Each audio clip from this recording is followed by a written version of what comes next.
You couldn't have asked for a better start to the season for the Phoenix Suns. A legitimate point guard in Tyus Jones was doing wonders. They ranked 10th in offense and 11th in defense.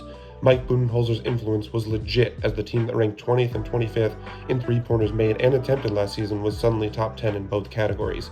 All that culminated in an 8-1 record that really had me starting to rethink Phoenix's place in the Western Conference hierarchy. And then the injury news. Per Shams, Kevin Durant suffered a left calf strain and will be reevaluated in 2 weeks. This after Durant got off to an incredible start in guiding the Suns to that stellar record with his usual brand of elite basketball. 27.6 points on 67% true shooting to go along with 6.6 rebounds, 3.4 assists, and 1.4 blocks a night. It's no secret what the loss of a player like KD means for the Suns, but the impact goes beyond counting stats. Durant leads the league with 35 points in crunch time, probably the biggest reason Phoenix went 7-0 in games within 5 points with 5 minutes remaining.